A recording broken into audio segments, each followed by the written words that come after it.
Okay, good evening. Welcome to the Torah studies. This week, Parshas CHUKAS. And the topic we're discussing tonight is a rational mind is great, but it's also extremely limiting. So I believe this topic, we touched upon this topic a little bit in the past, but there's more points special point that we want to emphasize. Also, in general, we know in Judaism there's something that's called emunah. What is emunah? Emunah is faith, and the word emunah comes also from the word imun, omen, like you're exercising, training, practicing.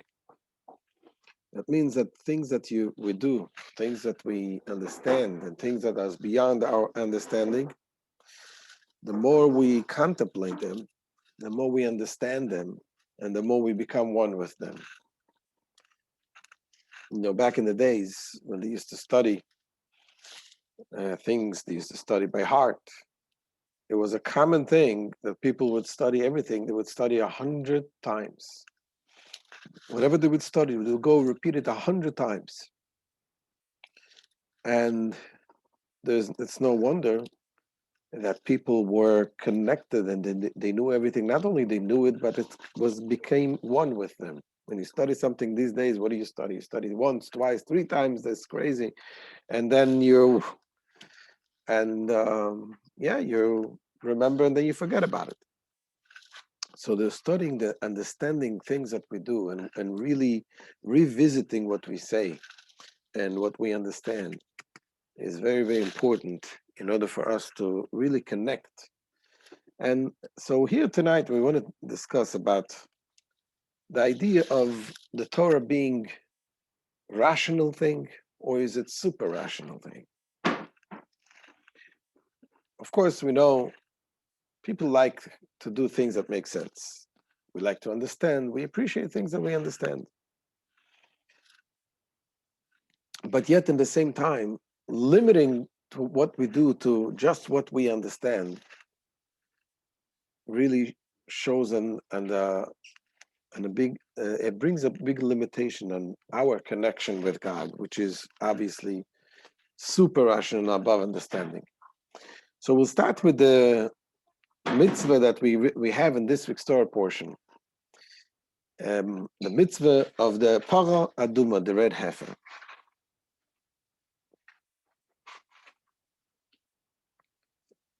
Let's look inside. So what is the correct balance in Judaism with logical understanding versus blind faith? So in the Torah, we read about in the beginning of the portion, CHUKAS, God spoke to Moses and to Aaron saying, this is the law of the Torah that God commanded, saying, speak to the children of Israel and have them take for you a perfectly red, unblemished cow upon which no yoke was laid. And you shall give it to Elazar the Cohen, and he shall take it outside the camp and slaughter it in his presence. Elazar the Cohen shall take from its blood with his finger and sprinkle it towards the front of the tent of the meeting 7 times. The cow shall then be burned in his presence, its hide, its flesh, its blood, with its dung, he shall burn it. And then the Cohen shall take a piece of cedar wood, hyssop, and crimson wool, and cast them into the burning of the cow. Okay, so this is the mitzvah of the red heifer. The ashes are used to purify the ritual impure through contact with a corpse. And this, we know, of course, is the mitzvahs in general are, as discussed many times, the mitzvahs are categorized, they're divided into 3 categories. We have the mitzvahs that are Eidot, Chukim, and Mishpatim. What are they? The mitzvahs that are rational laws. Don't steal, don't kill. The mitzvahs that are super rational laws, meaning they're above logic. God tells us to do certain things, but He doesn't tell us why. Like, for example, do not wear wool and linen in the same garment. And then there is the Eidot. Those are mitzvahs that are testimonials. They give us, and we do those mitzvahs for certain reasons, like Shabbat, to remember God creating the world in 6 days, the 7th day He rested, and so on. Now, which mitzvah does this mitzvah of the heifer belong to? Obviously, it belongs to the category of chukim. Okay, you have the mishpatim, the laws that make sense, the idot, the holidays, and chukim, like wool and linen, for example. Now, what is interesting here, this mitzvah of the red heifer obviously is a super rational. It says this is something that really, the whole idea, first of all, of what do we do over here? We have a red heifer to do what? We burn it, to take the ashes, to sprinkle on a person who became impure. So first of all, the whole idea of purity and impurity is something that doesn't make sense. I mean, you're in the room where there is a dead body, you become impure. What does that mean? I mean, you're dirty. It's not something which is rational. And then also with the way you do it, with the way the purifying process is also in many ways completely irrational. Like it's one of the things that this expresses the ultimate fact that this is irrational is the fact that a person who deals with the red heifer, he himself becomes impure. The ashes of the red heifer are supposed to purify people, but the person who deals with them, he becomes impure, which is also totally beyond logic. And yet, what is interesting here is that, as we read in the verse that it says, Zot chukat haTorah. This is the ultimate law of the Torah. It seems like the Torah is saying over here that this is the ultimate part of the Torah. The mitzvah of red heifer.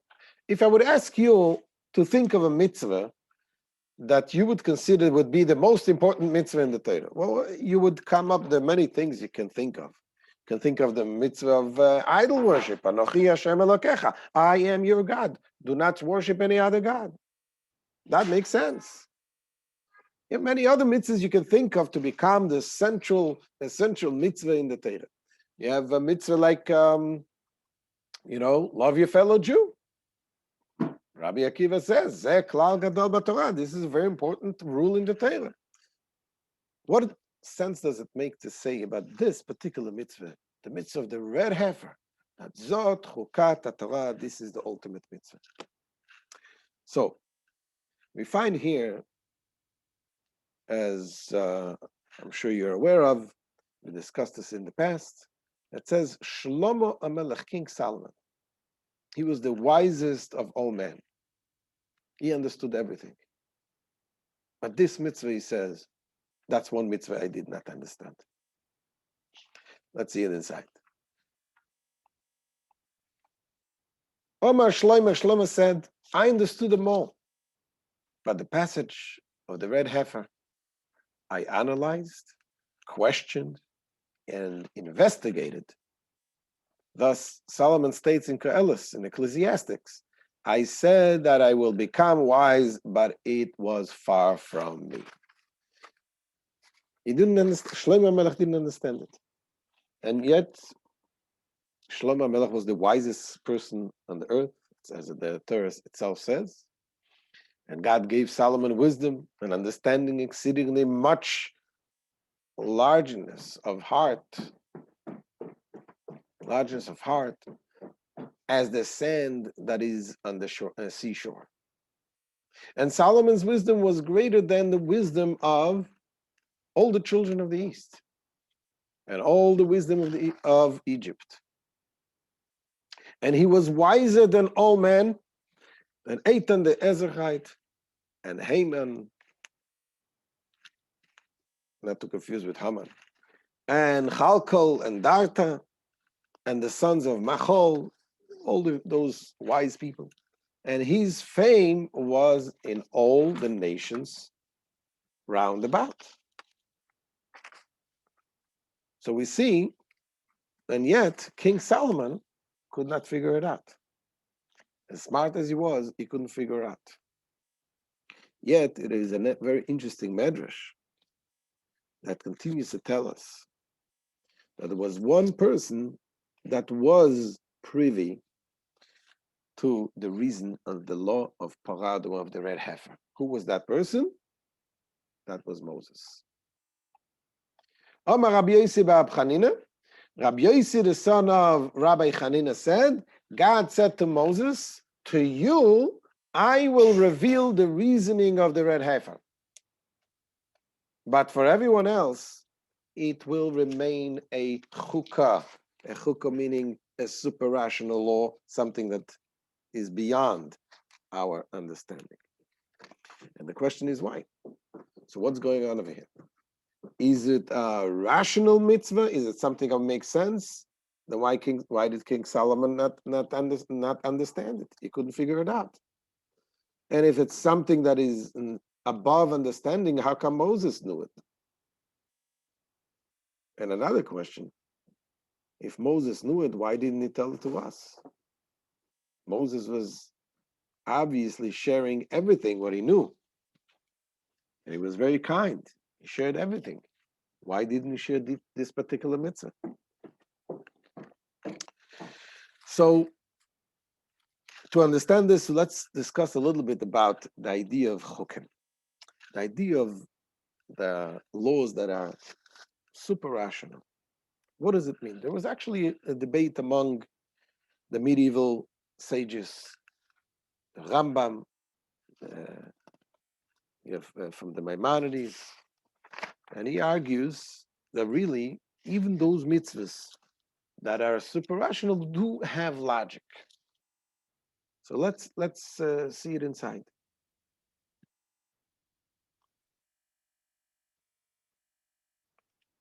Okay, so here's the question: why does God describe it as the law of the Torah? That's what we asked before.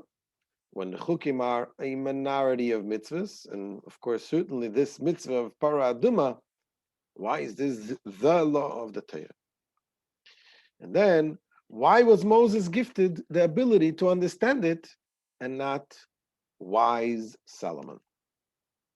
Okay, so here comes the Maimonides talking about the concept of chukim, the super rational laws. Says the Rambam, the category of mitzvahs called chukim, such as the prohibition against wearing wool and linen together, or against eating milk and meat, or the scapegoat on Yom Kippur, our sages generally do not believe that these matters are entirely without reason or purpose, for that would render them meaningless if you say it's beyond reason completely.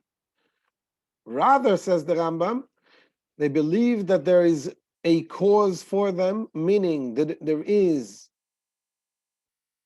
some kind of purpose they serve.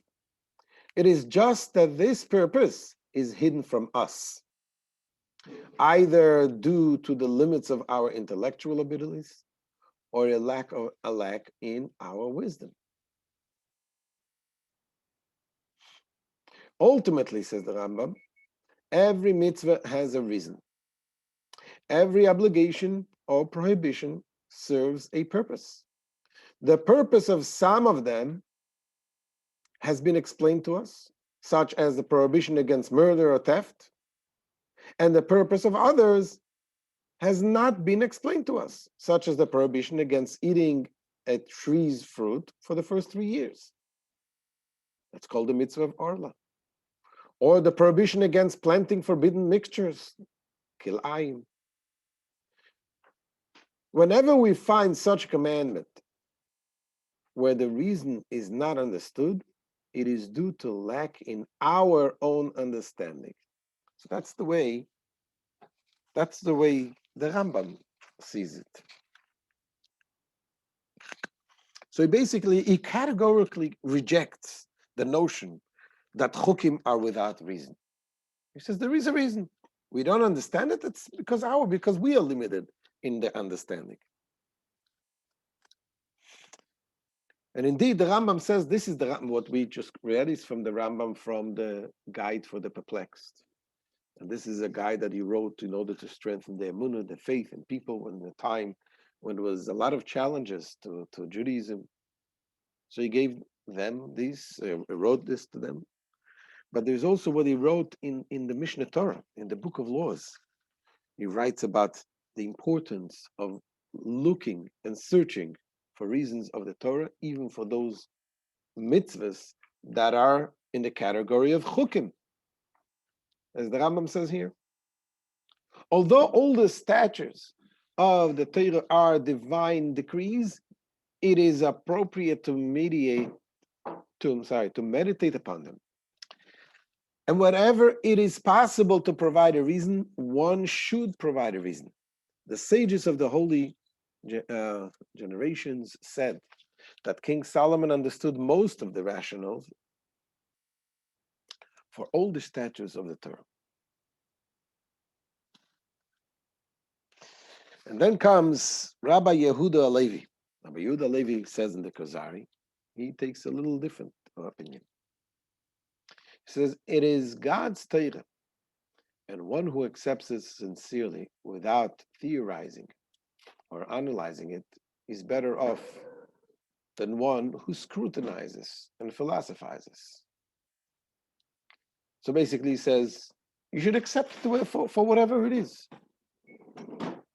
However, for one who has fallen from this lofty level and has begun philosophizing, it is better to seek reason for these things, which are rooted in the divine's wisdom, than to resort to misconceptions or doubts that ultimately destroy a person. So what is he saying? Saying generally, don't dig into this too deep. It is God's understanding. We are not in that level, but if that is going to be the way to lead you to do the mitzvahs, then yes, go ahead and do it. Try to understand, try to reason, try to explain. Now the Maharal of Prague says this. He says these reasons that have been concocted in explanation of the Chukim, as though the divine commandments of the Torah were like some kind of self-help book, are fantasy. Ein b'mamash. He says it is inappropriate to assume that God's commandments were given on human terms. Rather, they are the decrees of God, who issues decrees unto his nation, like a king who issues decrees over his kingdom. So it seems like there is a debate over here between the scholars, and looks like the Rambam, the Maimonides, is for understanding. It's interesting. There is, and Tanya also brings a debate between the Rambam and the Maharal about this ascribing to God wisdom. And the Rambam says that he's wisdom, he is the knower, he is the knowledge, and he is the subject. It's all him. And the Maharal, Rabbi Yehuda, he says, no, you cannot talk about God like this. You cannot say about God you cannot give him any description of wisdom, because he's way above it, beyond wisdom. And what is interesting is the Alter Rebbe, the Baal HaTanya, he reconciles between the Maharal and the Rambam. And he says they're both right, because it depends which level are we talking about. Are we talking about the level of God which is in above the what we call the tzimtzum, the contraction, there it's impossible. You don't describe God with any type of wisdom. But after the tzimtzum, after God contracted his energy into bringing down to this world, then we can give some description of wisdom and things like that. So I don't know if this is exactly the same argument here, but we can also give here also similar and explanation. Now, when we're talking about understanding, doing things with understanding, there is certainly, when you do things with logic, there is a number of disadvantage. When you do things with logic, it leads a person to not accept, to accept things the way you perceive it. When it's logic, you cannot, you basically you jump to a conclusion. When someone comes and tells you about certain things and explaining to you logically, and you right away accept it the way you understand, so you're going to come to a class, you're going to come to a Torah class, and they're going to talk about a certain mitzvah that has to be done, and you will say, oh wow, that makes sense, this mitzvah makes sense. You know what? Yes, I understand this mitzvah. So right away you close this mitzvah in your box in the way you understand it, and you cannot take it further. So this is one of the disadvantages of having understanding it. In addition to that, also there is the connecting to it. When you have something you understand logically, sometimes you have a child that is very, very smart. This is sometimes a challenge in school with parents. The child is very smart. It picks up everything right away, so there's no effort. It doesn't put any effort. So what's the problem with that? The problem with that is that there is lack. When there's lack of effort, there's lack of connection. You understand everything because you have it already, but there's lack of your connection to the thing. There's a story of the Tzemach Tzedek. There was once a chassid who came to the Tzemach Tzedek and he asked the Tzemach Tzedek a bracha, a blessing for his child. He wants a blessing for his grandson, that he should have good memory, so he should be able to remember everything he studies, and he should be able to achieve everything easily.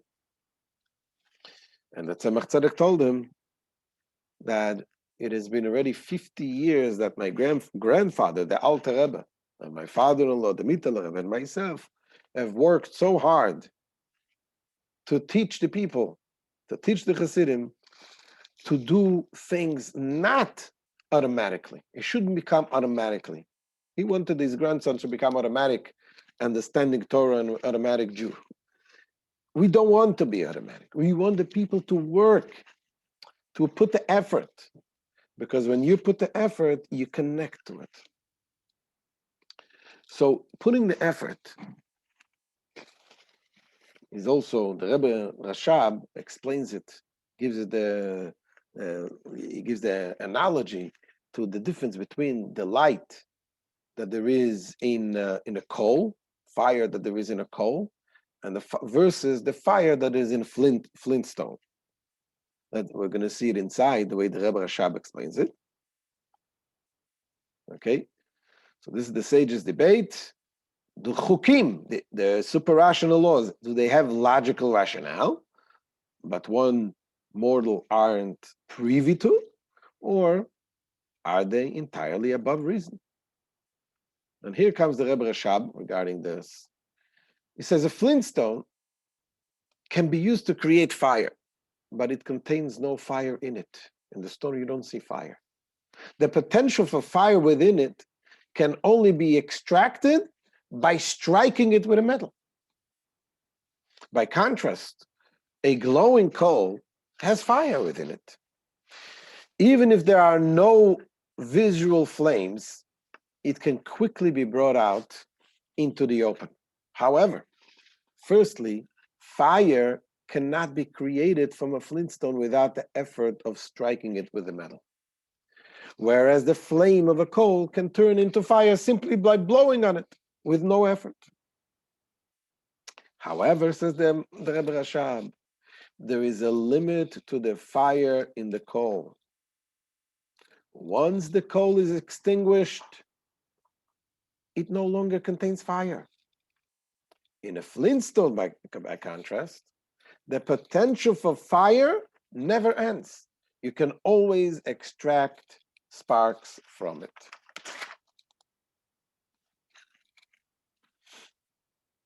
So, what do we see from this?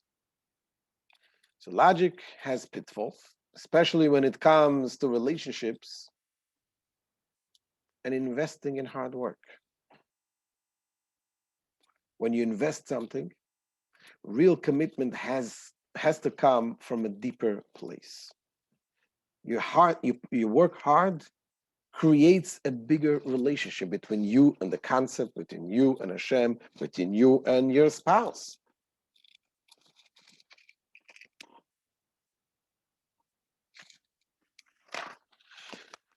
But the truth of the matter, really,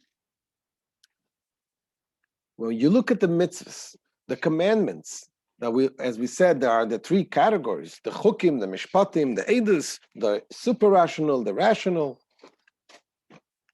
Really, the mitzvahs that are rational, they too are beyond understanding. There is much, much greater depth in those mitzvahs than what we see on the surface. The Alter Rebbe says this in Tanya. He says the true reason for mitzvahs were not revealed, for they transcend intellect and understanding. Even in those mitzvahs for which there seem to be understandable reasons, these reasons are not the ultimate reasons.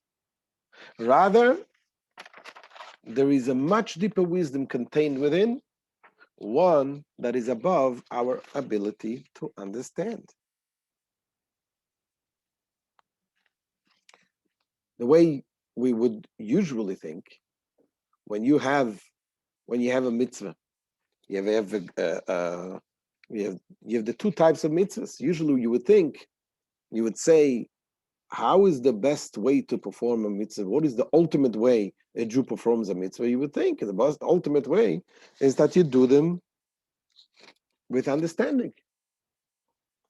Just you do the mitzvahs that you don't understand, just you do the mitzvah that you understand. Comes the Frierdiker Rebbe, and it says that the truth is the other way around. We are supposed to do the mitzvahs that are logical the way as if they are mitzvahs that don't make sense at all, that are super rational. Because then you connect to a deeper meaning of the mitzvah. That's what the Frierdiker Rebbe says. Mishpatim, like honoring one's parents, giving tzedakah, refraining from theft or robbery, etc., are perfectly logical. On the other end, chukim have no logical basis at all. Now, logic would dictate that we ought to observe chukim with as much commitment as we observe these mishpatim, meaning, just as we have a natural affinity with mishpatim, those mitzvahs that are logical, to the degree that we have kept them even if God hadn't commanded us to. We must similarly observe chukim with equal resonance, because they are the command of God. However, says the Frierdiker Rebbe, but the truth is, he says, the other way around. We ought to observe mishpatim the same we observe chukim, meaning observing them simply because they are the will of God. Ultimately, the main focus of all mitzvahs must be simply to perform the commandment of God, to fulfill his desire.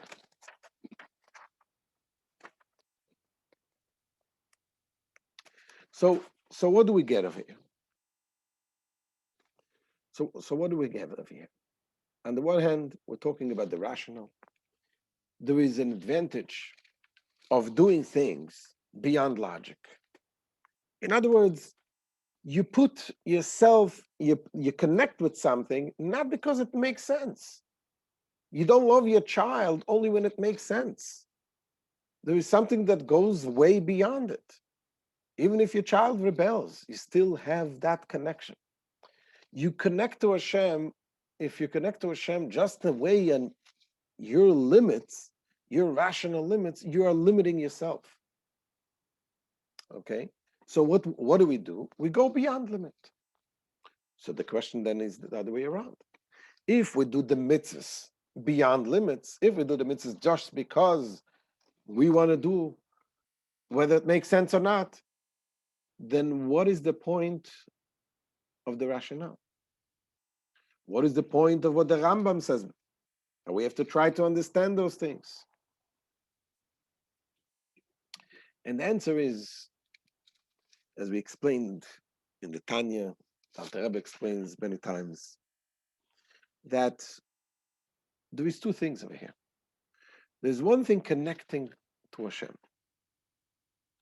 You want to have the essence of Hashem. When you connect, like we said before, you connect with the logic of it. You connect only to a very, very low level, limited level, condensed level of godly revelation.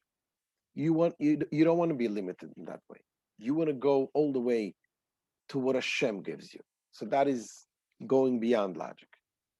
But at the same time also, it says, Bechol derachecha da'eyu. A person must serve God with every part of his being. You want that every part of your being should become one with Hashem. A mind is a terrible thing to waste.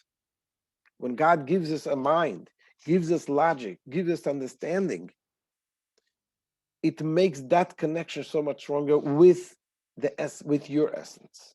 So you want God's presence in you, not just the limited one, but you want it also to penetrate in you in the fullest way.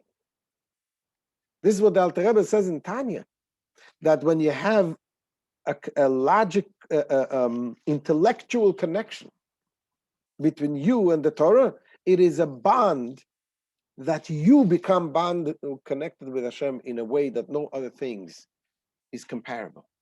You understand the subject, the godly logic, being that the Torah is godly logic. So that is why it is important to have the logic, just as in a relationship. You do things that your spouse wants to do, not because you want to do, even if you have no interest. But at the same time, when you show interest and you try to understand why your spouse wants to have that, doesn't reduce that connection, makes it even stronger. Let's see how the Alter Rebbe says this in Tanya.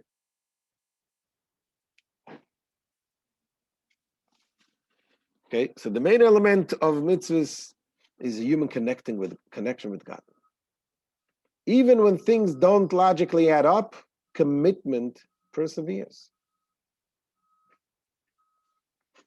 So you can exercise, pick your child's favorite activity, and engross yourself in it with them. Is it something that you have interest? No. But this is what you create a connection. Take time to discuss it with them, despite lack of personal interest in it.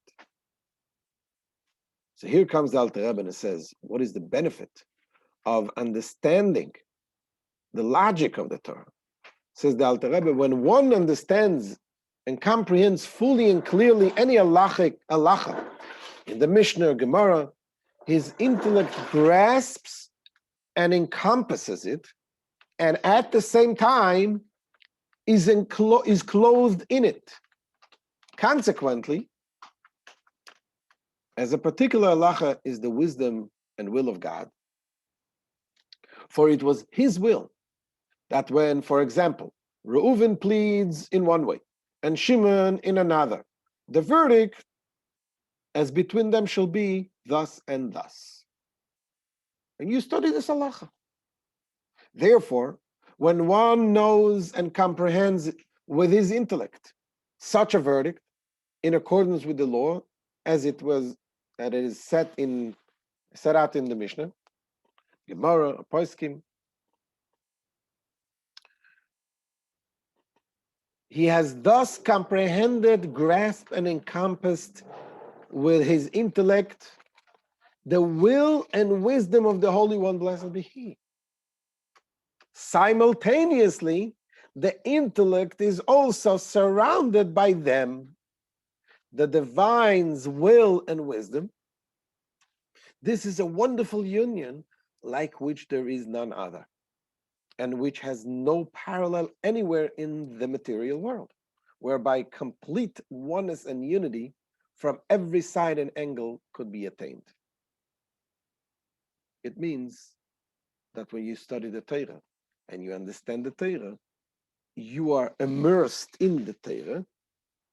Like when you understand a concept, you are in that concept.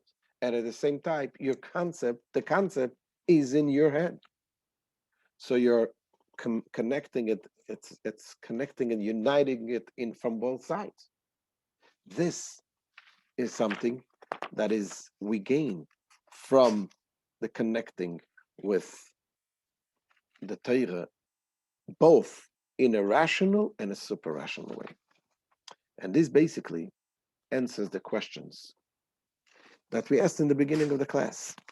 We asked in the beginning, why is the Torah, the laws, the irrational laws, why is this considered? The Torah says, Zois CHUKAS HaTorah, this is the law of the Torah. And we ask, why this law? Why not other important laws of the Torah? And the answer is very simple, because this is the ultimate thing, law that is super rational, to the point that King Solomon couldn't understand it. And therefore, the connection, that was what God is trying to convey to us, is that the connection that we have with the Torah is something which is way beyond our understanding. It is a godly connection. We connect with the mitzvahs not because they make sense, although they do make sense. And although we do have there is an importance to try to understand as much as possible, but yet ultimately the connection is a much deeper one. And that is why this also answers why Moshe Rabbeinu, he was the one that God did reveal. Why is that? What was the quality of Moses? One of the things the Torah says about Moses is Vayish Moshe Anav Mikol Adam Asher Al Pani Adama. Moses was the most humble person on earth. It's not about his wisdom. Wisdom is logic. It is much more than that. It is his ability to nullify himself, to become nothing. When you have that level, when you achieve that level of oneness with God, that you become like nothing, then that part, the ability of connecting, even the part of the paraduma, you are able to achieve it, the understanding of it, the understanding of becoming nothing, the understanding of connecting to the super rational. And this is why also he couldn't give it over, because we are not in that level. We are not in that level of Moshe Rabbeinu to be able to be nothing and to be able to become one with Hashem. We couldn't understand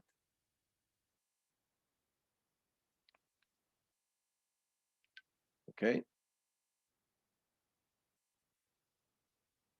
And this is what it says. Vayish Moshe, Anav Mikol Adam Asher Al Pnei Adama. Moses, now this man Moses was exceedingly humble, more than any other person on the face of the earth. So our relationship with Hashem and with those we love must be founded on love. No strings attached, way above logic. But at the same time, we can deepen that relationship. How? By selflessly putting ourselves into the mind of those we love. So you have the other person in you. This is the connection, the bond that is with no strings attached. We have Hashem within us. At the same time, we try to understand, we try to achieve connection, just like when you try to go into the shoes of your spouse. So